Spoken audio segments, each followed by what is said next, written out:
Hey, what's up guys? UrAvgWarGamer is back with another video of World of Warships.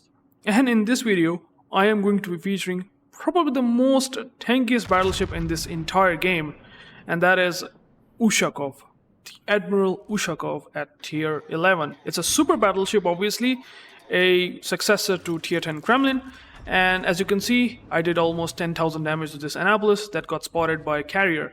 And well, Ushakov, as you can see, massive HP of 135,000. I think it is probably the highest battleship in the entire game, and that shows that Ushakov is definitely worthy to be that big. Look at that giant superstructure and hull itself. Like it seems to be looking pretty much big and gigantic. It seems to be looking like an absolute Titanic, man. Looks pretty good, but is it perform good? Well, Ushakov actually having access to 457mm guns. Now these guns actually are pretty much similar to Kremlin's tier 10 battleship, but at least what Ushakov does have compared to Kremlin is that it has access to this alternating firing mode. Now this, not the alternating firing mode, it's basically a F button which once gets loaded or activated will give the main battery shell dispersion not only by minus 30%, it also have increase in main battery firing range, which is 10%. Now Ushakov have like almost 21.7 kilometer main battery firing range, and this will increase up to 23 kilometers, which is pretty nice for this effect of 25 seconds.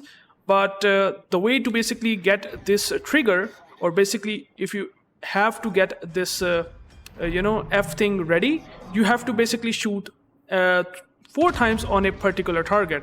Any target within 1 kilometer radius, if you shoot on that target, you actually going to get this F button ready. So after shooting them 4 times, you will, as you can see, filling the bar over time. So 1, 2, 3, and 4.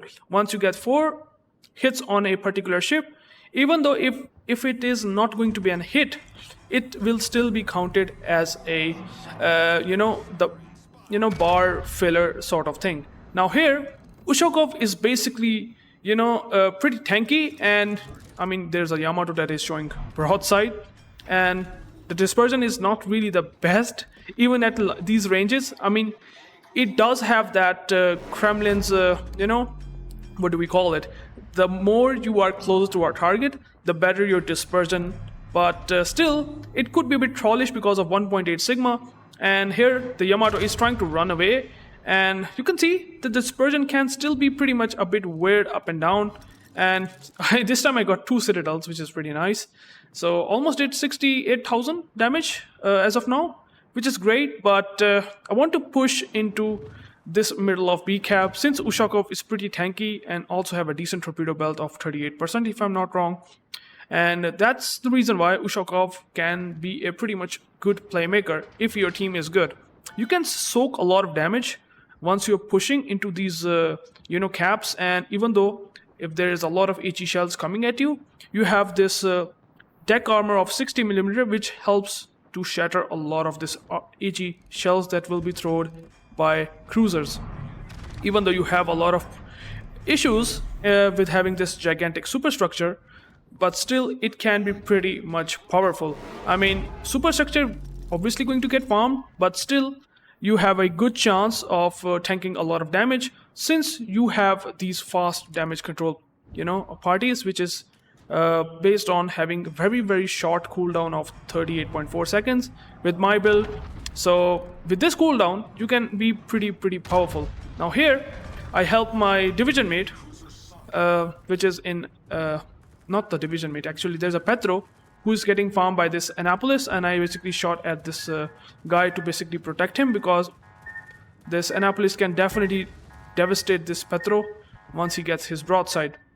And here I have not only the F button ready, and well, I also going to have these guns ready. So I just use the F button now, and look at that dispersion. Now dispersion improves significantly better, but again look at that, what's going to happen? Basically nothing. Oh my goodness. So this is something which I was so much sad to watch, that where's that carrier citadel, man? It's so much baffling. And then there is a submarine. So both carriers and submarine that are basically trying to focus towards me can be a big of an issue here. Submarine obviously sending a lot of torpedoes, and there's nothing that I can do. Ushakov also have very gigantic superstructure as well as pretty much a big hull, and having really bad turning circle, which basically means that here I will have a bit of a hard time turning out and just go around the island. And there's also a Vermont that is shooting me, and he basically going to land a heavy salvo on me on broadside. But then you will see that even though there is a citadel that exists on this Ushakov, they didn't manage to get any citadel whatsoever because of its very strong armor scheme, sort of very angled armor that Ushakov has. Now here I have to turn out, and I killed the Vermont, which is pretty nice, and trying to tank a lot. I mean, only 81,000 HP left, and well, I turned, I think, a bit too much, and I was trying to basically go around this island, try to tank and bow in against the Satsuma, which you can see the Satsuma is showing flat broadside, and even though I got a citadel, it's still not gonna be enough. So even though Satsuma also didn't manage to get a citadel at all, even at this range, is so much absurd. And for some reason, these secondaries actually set fire on Satsuma, which was pretty surprising. And well, I'm trying to angle enough that Satsuma will not going to be getting any damage on me whatsoever with my citadel exposed. And here I did again a bit more damage on this poor Satsuma, which he's kind of forced to angle. And there's a Wujing that is also shooting me. And look at that. I mean, Satsuma does break my gun, but still he didn't manage to get anything. And now he's turning out. So this guy, I'm definitely going to get a bit more damage. And look at that dispersion. Oh my goodness, the shells land short. Oh my goodness, this is something which was so much baffling. This is probably one of the reasons why I didn't able to kill the Satsuma here. The dispersion was good, but I didn't manage to kill him because of absolutely weird reasons. And now the Satsuma getting a bit of my angle, and I'm losing quite a lot of HP. And I shoot the guns again, but again Satsuma now has completely angled, and within just a short amount of time, within just like almost 10 minutes into the game, I almost got 202k damage, which is pretty crazy. And trying to reverse back to disengage from Satsuma, well, guess what's going to happen? Just wait for a bit. Did you see that? There's a submarine. Oh my goodness. A submarine trying to shotgun me at this range at least got a flood, which kinda sucks. And here I was trying to shoot this Colbert, trying to get a good salvo on this guy by F button, but I didn't get enough time. I didn't manage to even shoot him in the first place, which kinda sucks. And the fun that I was having in the middle of nowhere just gone completely, which is unfortunate.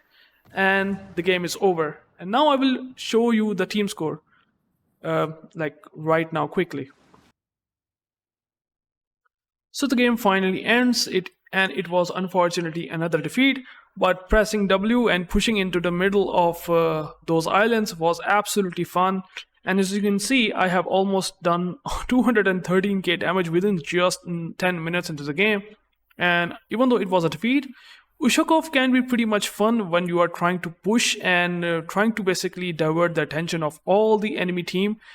And that's what exactly happens in this game. 2 kills, 8 citadel hits. This poor Satsuma, well, I was pretty unfortunate by not getting a lot of citadels. I mean, there were some bugs, aim bugs issue that happened during the game, which was so much unfortunate, and that didn't let me kill the Satsuma. But anyways, it was a defeat regardless.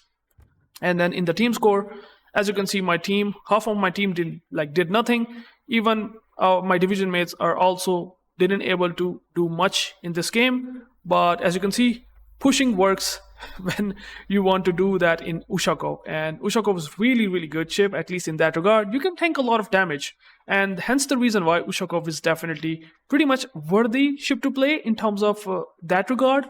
And you can actually do these kind of weird sort of pushes if you love to do so. So thank you guys for watching. I hope you like this video and this game itself. And if you do like it, please comment, like, and subscribe my channel. and I will catch you into the next one. Peace out.